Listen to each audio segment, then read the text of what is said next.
ఓహో ఈయనెవరు? అన్నయ్య గారు. ఓహో చెల్లెలు గారికి కాపలాగా వచ్చాడనమాట. ఈ చెల్లెలు ఒక్కదానికే కాదండి, ఈ దేశం మొత్తానికే కాపలా కాశాడు మా అన్నయ్య. ఓహో సైనికుడు గారు బావా, మన దేశం పొలిమేరలో నిలబడి మన స్వాతంత్ర్యం కాపాడే ఉద్యోగం చేసొచ్చారు. మన స్వతంత్రం పోతేనే కదా కాపాడటానికి. మన ఫుడ్ మనం తింటున్నాం, మన మందు మనం తాగుతున్నాం, మన సిగరెట్ మనం కాలుస్తున్నాం. ఇందులో పోయిందేంది? ఆయన కాపాడే స్వతంత్రం ఏంది? మేము కాపాడే స్వాతంత్రం ఏమిటో చెప్పమంటావా? ఏంటో చెప్పండి. ఏ పాకిస్తాన్ వాడో వచ్చి మీ పక్కలో పడుకోకుండా మీ నాన్న పడుకునేలా చేయటమేరా స్వాతంత్రం అంటే. మొన్న పాకిస్తాన్ వాడు కార్గిల్లో చొరబడితే ఎముకలు కొరికే చలిలో మా ప్రాణాలు పణంగా పెట్టి వాళ్ళని ఒక్క అడుగు కూడా ముందుకు వేయకుండా చేయటమేరా మేము కాపాడుతున్న స్వాతంత్ర్యం. ఏంటండి మీరు కాపాడేది? ఆ పాకిస్తాన్ మొత్తం కలిపినా నా పాకెట్ సైజ్ అంత ఉండదు. దానికోసం ఈ నేళ్లుగా యుద్ధాలు, ఫిరంగులు, మిలిటరీలు మీకు జీతం. ఏంటి బావా అంత తేలిగ్గా మాట్లాడుతున్నావు?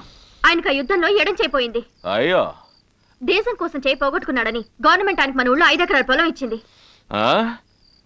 చెయ్యి పోగొట్టుకున్న ఈయనకే 5 ఎకరాలు ఇచ్చారంటే చెయ్యి పోగొట్టిన పాకిస్తాన్ వాడికి వాళ్ళ దేశంలో ఎంత ఇచ్చుంటారు? కనీసం 25 ఎకరాలైనా ఇచ్చుంటారు. నువ్వు లోపలికి రా బావా.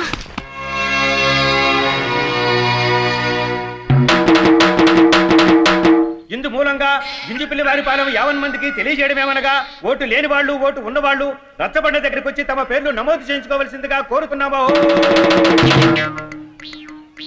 ఏమిటండి ఇది? పిల్లలు తీసుకొచ్చారేమిటి? వీళ్ళు కొత్త ఓటర్లు సార్. పోయినలే మేజర్లు అయ్యారు. ఏంటే ఏం మాట్లాడుతున్నారు? ఓట్లు రాయడానికి వచ్చామా, ఉడతలు పడడానికి వచ్చామా? జోక్ చేయకండి. జోక్ అంటాడేంటండి? జోక్ కాకపోతే మరి ఏమిటండి? వీళ్ళు మేజర్లా? అమెరికాలో పిల్లలు తెల్లగా ఉంటారు, ఆఫ్రికాలో పిల్లలు నల్లగా ఉంటారు. మా ఊళ్ళో మేజర్లు అలాగే ఉంటారు. మొన్న నందిపాడులో ఎమ్మెల్యే ఊళ్ళో రానికుండా అడ్డుపడితే ఒక అతను చేయి నరికేశారు. అవునవును విన్నాను. ఆయన ఎవరో కాదు, ఈయనే. పేరు రవణ. ఆయన నంది అంటే నంది, పంది అంటే పంది. ఆయన మేజర్ అంటే మేజర్, మైనర్ అంటే మైనర్. ఆయన చెప్పినట్టు ఏం లేదనుకో, రాసుకోవడానికి చెయ్యి ఉండదు. అవును, కొన్ని ఊళ్ళలో మేజర్లు ఇలాగే ఉంటారు. పేర్లు చెప్పండి. మహమ్మద్ సచిన్ టెండూల్కర్, వయసు 35. అవునవును, ఈడక్క మొగుడాడు. రమ్య కృష్ణ, వయసు 22. సారు ముందు పేరు రాసుకొని పొలం పనికి పోవాలి అర్జెంట్ గా. పేరు కైకాల సత్యనారాయణ, వయసు 22. ఏంటండి ఈ అన్యాయం? తప్పటడుగులు వేసే వాళ్ళని తీసుకొచ్చి ఓట్లు రాయిస్తున్నారు. వీళ్ళేనా మన దేశ భవిష్యత్తు నిర్ణయించేది? మీరు గవర్నమెంట్ ఆఫీసర్లు అయ్యుండి వీళ్ళు చెప్పిన దానికల్లా తరుపుతున్నారు. ఇంతకంటే ఘోరం నేను ఎక్కడా చూడలేదు. అటు చూడు, 80 ఏళ్ళోడు తప్పటడుగులు వేయంగాలేంది, వీళ్ళు వేయలేరా? ఈ ఊళ్ళో వేస్తారు. చూడు పంతులమ్మ, నువ్వు ఈ ఊరికి కొత్తగా వచ్చావు. బుద్ధిగా ఉండి గౌరవం కాపాడుకో. మీరు రాసుకోండి. సార్ ఒక్క నిమిషం సార్, ఈ పేరు రాసుకోండి. కోదాడ సీతయ్య, వయసు 19, చిట్ ఫండ్ కంపెనీ ఓనర్. ఏమిటి నాటకం? ఇక్కడ రాస్తున్నది ఓటర్ల జాబితానా, ఈ ఏడు పుట్టిన పిల్లల జాబితానా? ఓట్లంటే ప్యాంప్లెట్లు అనుకున్నారా ప్రతి వాడికి పంచిపెట్టడానికి? ఓనమాలు దిద్దటం రాని వాళ్ళకు కూడా ఓట్లు రాయిస్తారా? ఎవడరా చెప్పింది వీడికి 19 ఏళ్ళని? నేనే. కాదనడానికి నువ్వెవడివి? వాడి బాబువా? వాణ్ణి కన్నావా, లేక వాణ్ణి కన్నప్పుడు నువ్వు ఉన్నావా?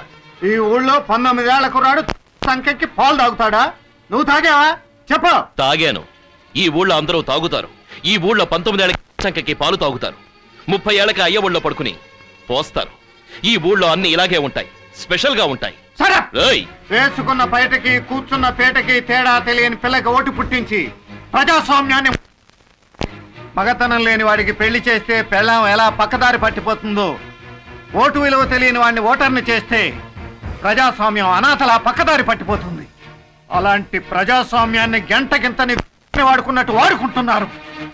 ఒక కొత్త దొంగ పుడితే దారిన పోయే మరో ఆడపిల్ల మెళ్ళలో గొలుసు తెగిపోతుంది. కానీ ఒక దొంగ ఓటర్ పుడితే దేశం దొంగల చేతుల్లోకి వెళ్ళిపోయి మన బతుకులు మరో 5 ఏళ్ల అంధకారంలోకి వెళ్ళిపోతాయి. ఈ తంతు జరగడానికి వీల్లే. పాకిస్తానోడు ఒక్క చెయ్యి పోగొట్టాడు. ఈ లిస్ట్ ఇక్కడ పెట్టకపోతే రెండో చెయ్యి కూడా ఉండదు.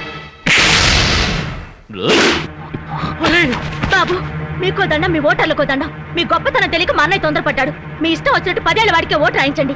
ఇంకా చంకదిగని చంటిదానికి కడుపులో పెరిగే రక్త ముద్ద కూడా ఓటు రాయించి బ్యాలెట్ పేపర్ల నుండి స్టాంపులు గుద్దుకోండి.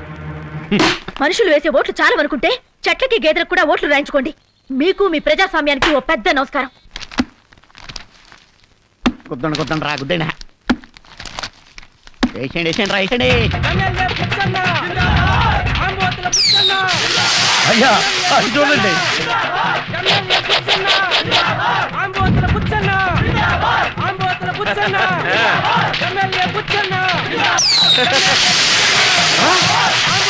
రేయ్ రవి, రా. ఏమిట్లా చూస్తూ నిలబడ్డావు?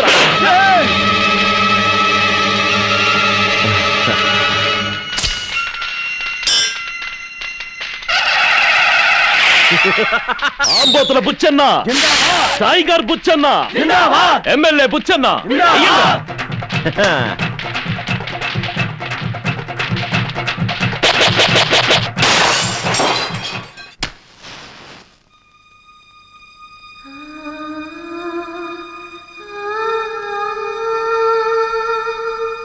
ఏందండి ఇంకా మన ఊరికి కరెంటు రాదని తీర్మానించుకొని ఊరంతా లాంతర్లు కడుతున్నారా? అవును, రంగైతేలు ఎందుకో? రేపు పండగని. రేపేం పండగ? ఆగస్ట్ 15. ఓహో, ఈ సంవత్సరం వినాయక చవితి ఆగస్టు 15కు వచ్చిందన్నమాట. వినాయక చవితి హిందువులకు మాత్రమే పండగ. క్రిస్మస్ క్రిస్టియన్స్, రంజాన్ ముస్లింలు మాత్రమే జరుపుకుంటారు. కానీ ఈ పండగ కులమతాలకు అతీతంగా భరతజాతి అంతా ఒక్కటై జరుపుకునే సంబరం. రేపే మనకు స్వాతంత్రం వచ్చిన రోజు. క్షమించండి బాబు, ఈ ఊరికి నీళ్లు వచ్చే రోజు కోసం, ఎలుగొచ్చే రోజు కోసం ఎదురు చూస్తా అసలు స్వతంత్రం వచ్చిన రోజునే మర్చిపోయాం. జెండా ఎగరేయడానికి ఎవరిని పిలిచారు? సర్పంచ్నా, ఎమ్మెల్యేనా? ఎవరిని పిలవటం లేదు, ఎవరు రారు. ఏ నాయకుడు లేకుండా జెండా ఎట్ట ఎగరేస్తారండి? జాతీయ పతాకాన్ని ఎగరేయటానికి కావాల్సింది నాయకుడు కాదు, భారతీయుడు. మరి తాళ్ళాగేది ఎవరు? మీరే. నేనా? ఏ సెంటర్లో ఎవడు జెండా ఎగరేస్తే వాడిదే ఆ సెంటర్ అంటూ పోటీలు పడి జెండాలు ఎగరేస్తున్న రౌడీ షీటర్ల కంటే నరనరాల్లో జాతీయత, సాటి మనిషి కోసం ఆత్మీయత చూపించే మీలాంటి వారే జెండా వందనానికి నిజమైన అర్హులు.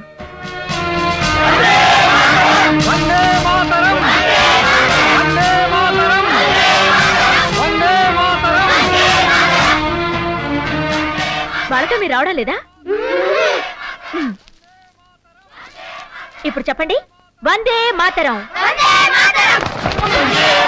వందే మాతరం, వందే మాతరం, వందే మాతరం, వందే మాతరం, వందే మాతరం.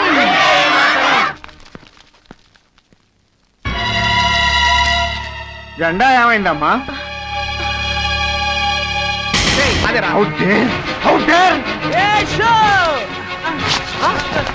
జాతీయ జెండాని అవమానిస్తారా? ఆగండి ఆగండి. ఏయ్, ఏంటి నా ఊరికి వచ్చి నా మనుషులే కొడతావా? నా మనుషులని వెనకేసుకురావడం కాదు, ఏం చేస్తారు అడుగు నీ మనుషుల్ని. ఏయ్, ఏం చేశారే? నీ చేయి పట్టుకున్నారా? చేను పక్కి రమ్మన్నారా? కన్ను కొట్టారా? లేక నీ చెంగు లాగారా? అమ్మ చెంగు లాగారా ఫూల్. ఏయ్, గుండెల మీద పెట్టుకోవాల్సిన జెండాను జేబు గుడ్డలా నేల మీద పరిచి మూడు ముక్కలాట ఆడారా? ఏరా, నిజంగా అది గాంధీ గారి జెండా మాకు తెలియదన్నా. ఏదో పార్టీ జెండా అనుకున్నావన్నా. పార్టీ జెండాలకి జాతీయ పతాకానికి తేడా తెలియని జాతి లేని పశువులరా మీరు. ఏయ్, ఎవరిని పశువులు అంటున్నావు? పాకిస్తాన్ లో పశువుల్లా 3 రంగుల జెండా కనిపిస్తే ముక్కలు ముక్కలుగా చేస్తున్నారంట. వాళ్ళని వెళ్ళి నరకు. కాశ్మీర్ లోకి చొరబడ్డ వాళ్ళు చలి కాచుకోవడానికి వాడుకుంటున్నారంట. ఇదే గాంధీ గారి జెండాని వెళ్ళి లేపేయి. ఇదే 3 రంగుల్లో రంగుకో పార్టీ చెప్పిన చాలా పార్టీలు ఉన్నాయి. ఇదే 3 రంగులున్న పార్టీలు కూడా ఉన్నాయి. అయ్యా జై జవాన్ గారు, కట్టుకోవడానికి గుడ్డలు లేని వాళ్ళు ఇదే జెండాని డ్రాయలుగా కూడా కుట్టించుకుంటున్నారు. అన్నందించే మసిగుడ్డగా కూడా వాడుకుంటున్నారు. ఏది సై అనే జెండానో, ఏది జై అనే జెండానో పోటుగాళం కాబట్టి నీకు నాకు తెలుస్తుంది, కానీ రాని వీళ్ళకేం తెలుస్తుంది? తెలియజెప్పాలి. ఏంట్రా తెలిసేది, తెలియజెప్పేది? పుట్టిన బిడ్డని అమ్మ పక్కలో పడుకోబెడితే చాలు, గుండెలు వెతుక్కుంటూ వెళ్ళిపోతాడు. అంతేగాని ఇవి అమ్మ పాలు బాబు అని ఎవరో చెప్పనక్కర్లేదు. 3 రంగుల జెండా ఎగరేయటం అంటే అమ్మకి 6 గజాల చీర పెట్టడం రా. ప్రతి సైనికుడు దేశానికి శిరస్సు వంటి హిమశిఖరంపై నిలబడి శత్రువుతో పోరాడి భరతమాత పరువు కాపాడి శవంగా మారుతూ నాకే బంగారు పథకాలు వద్దు, నా గుండెల మీద జాతీయ పతాకాన్ని కప్పండి, మళ్లీ జన్మలో ఈ దేశంలోనే పుడతాను అంటాడ్రా. అలాంటి జెండాలోని రంగుల్ని ఒక్కొక్క పార్టీ వాడు ఒక్కొక్క రంగుని లాక్కుపోయి గుడ్డలోడు తీశారా. ఆ సేతు హిమాచలం శీలం కాపాడే చీరల గుండెలకు హద్దుకునే తల్లి చెంగురా ఈ జెండా. జెండా ఊంచా రహే హమారా, విజయ్ విశ్వతి రంగా ప్యారా అంటూ పాటలు పాడే పిల్లలు కూడా మిఠాయిలు పంచి పెడతామంటే కాని జెండా వందనానికి రాని రోజులు వచ్చినా నీ విలువ దిగజారుతూ కూడా ఎగురుతున్నందుకు నీకు వందనం. స్వాతంత్ర దినం అంటే సెలవుల్లో మరో రోజుగా లెక్కేసుకునే ఈ జనం మధ్యన ఇంకా రెపరెపలాడుతూ ఎగురుతున్న నీ దేశభక్తికి పాదాభివందనం. స్వాతంత్ర్యం వచ్చే వరకు నిన్ను కళ్ళకద్దుకుని వచ్చాక నిన్ను కాళ్ళు తుడుచుకునే పట్టలుగాను నాయకుల కారు బానెట్ల మీద ఎగిరే ఫ్యాషన్ గానో వాడుకుంటున్నా. ఇంకా మా మధ్య బతికి ఉన్నందుకు నీకు శిరసాభివందనం. మీ మంత్రివర్గంలో ఎస్సీలు, ఎస్టీలు, రెడ్లు, కమ్మారు, కాపులు, లేడీసు మొదటిసారిగా అసెంబ్లీలో అడుగుపెడుతున్న ఎమ్మెల్యేలు అందరికీ చోటిచ్చారు.